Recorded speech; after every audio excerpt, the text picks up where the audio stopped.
I was basically trying to be as polite as possible.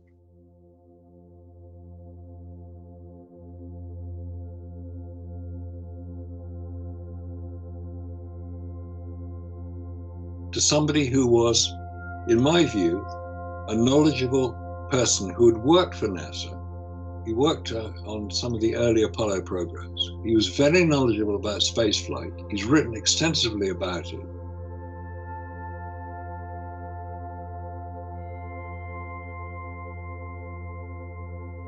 I was not about to, in public, deny what he had spent his life trying to achieve.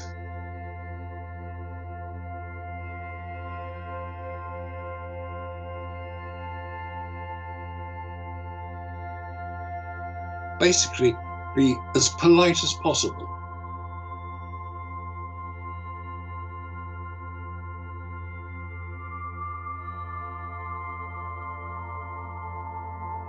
So whoever you are, phase 52012, whatever,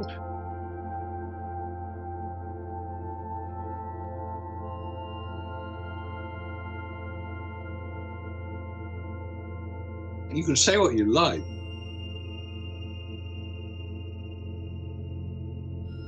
But at least put your face to it.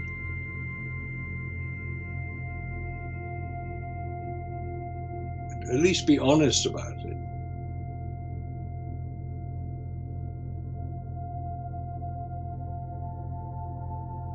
Well, that's the other thing.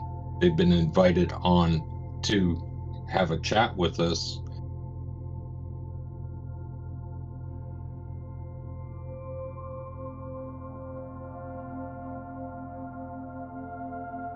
Neil's put Ben's asked them on, you name it, right?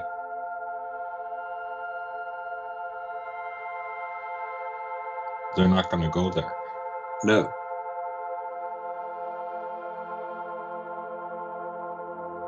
They're not going to go there. No, because they know that we are knowledgeable about our subject.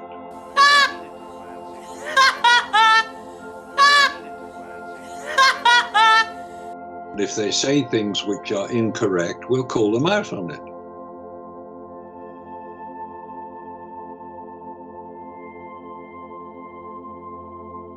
Exactly.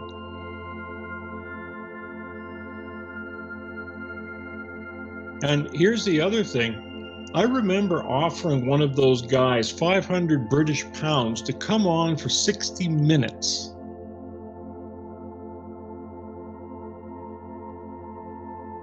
And not one of those guys would come on to talk, not even using their voice. So Really? Why not?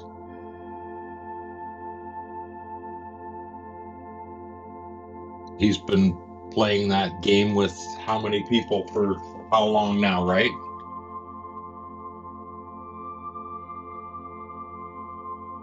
Yeah. Come on and I'll have a debate.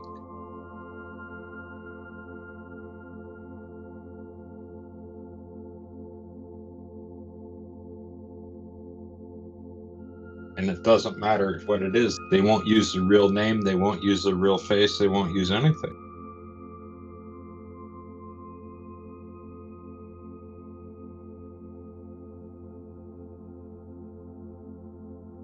And I look at that. If you're not going to stand up and have a discussion with me and sit and show me your face, you know, it's not worthwhile.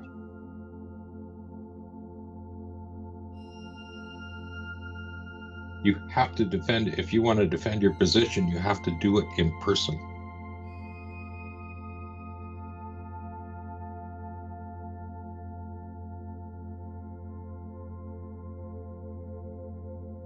Of course you do. And publicly.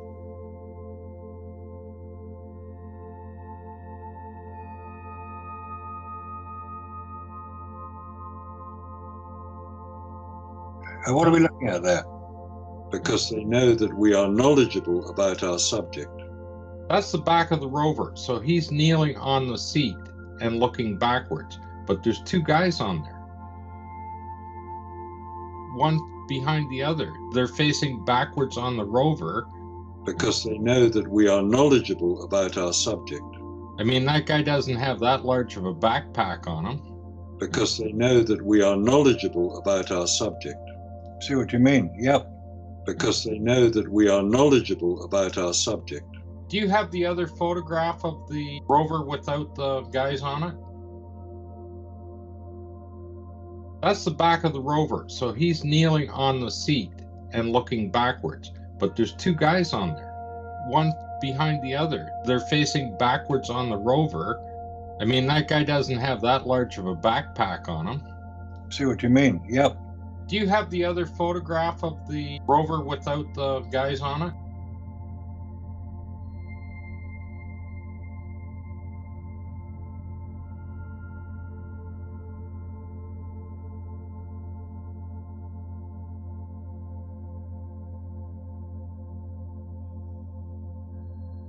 Just to show what the equipment is that's actually on the machine. That's how high the equipment is on the machine. So you see what he's got for a backpack on there when he's sideways? Yeah, it's quite large, that backpack.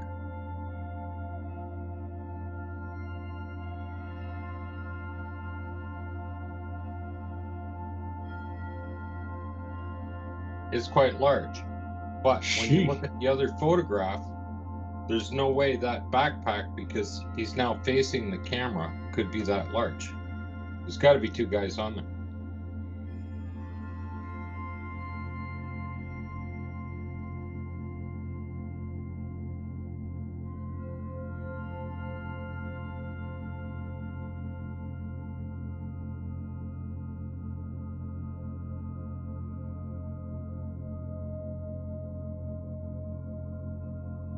Well, who took the picture? Because they know that we are knowledgeable about our subject. Well, it's a Hasselblad.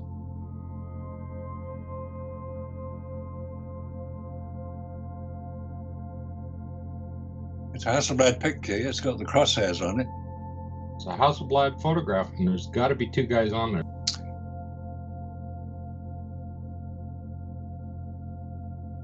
That's very interesting. Wow. Because that's one of those things that shouldn't be.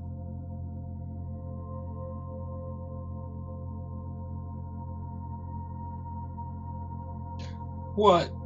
Like I said, bunch of guys messing around on equipment all the time, out ripping it up. Look at the tracks they're making all over the place, just tearing the place up, right?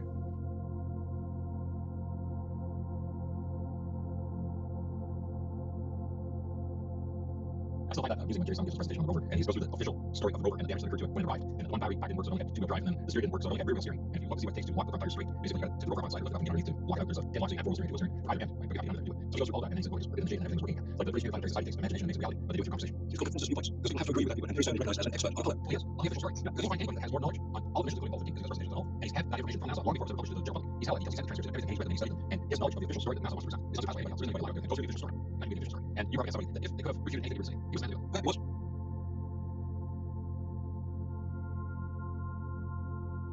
Oh, here's something I wanted to point out to you.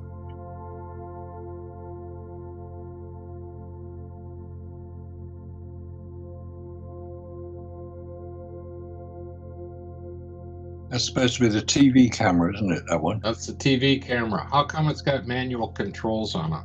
Because they know that we are knowledgeable about our subject. I don't know. Because they know that we are knowledgeable about our subject. I wouldn't have thought it would have manual controls.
This camera's supposed to be remotely operated from Houston. How the hell are you going to focus this thing?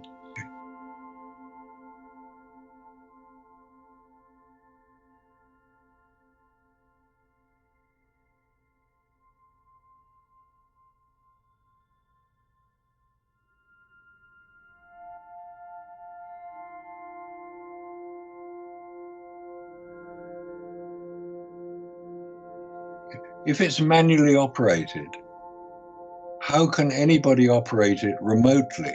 Because they know that we are knowledgeable about our subject.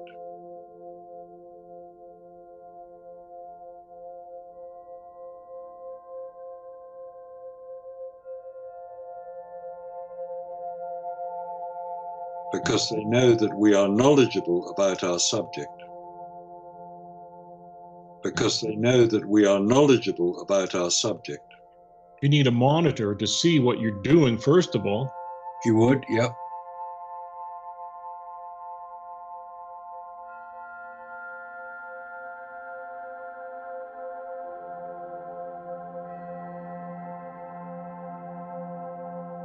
Because you've got pan and tilt. I mean, that's what we saw on Apollo 17 liftoff. The camera panned upwards to follow the craft. We actually know who it was in Houston who was operating it. Okay, for you to operate these two controls right here, you then need a monitor on the rover.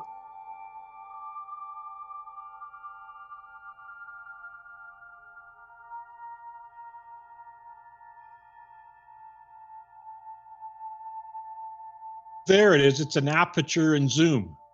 So it's a manual control. And it's manual. Yeah, those are manual. So where's the TV monitor so that they can see what they're doing?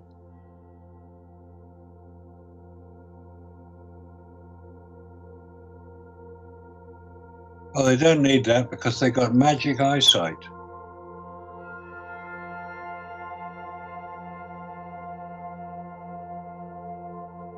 Oh, they just talked to Houston? It should be in the transcript when they're talking about him on focus yet. Because they're going to have to focus this thing for Houston. Well, it's the same way the Hasselblad cameras have got manual focus and manual aperture on the Hasselblad camera to see what you've got.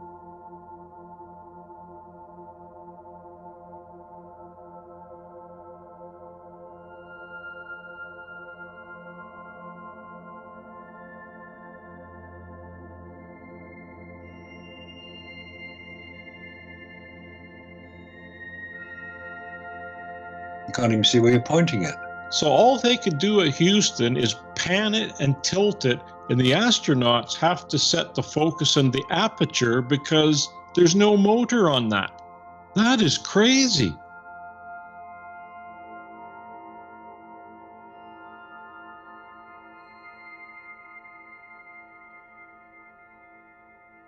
If you're going to set the focus, you've got to see what you've done.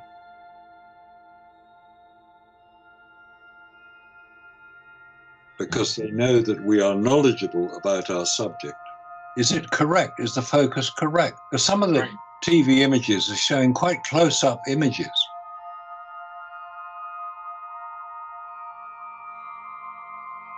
Yeah, those are full manual slides, and there's no electronics built in here anywhere to...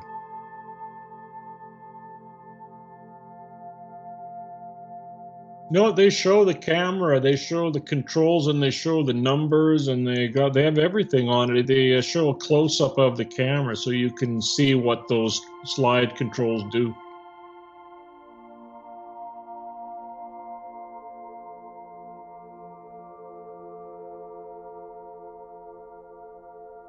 But you have to manually focus it or adjust that aperture, and that's what those two handles are for.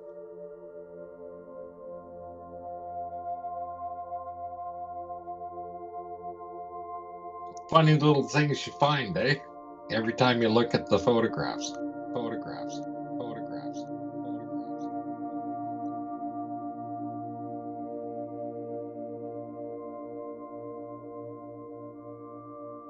Because they know that we are knowledgeable about our subject.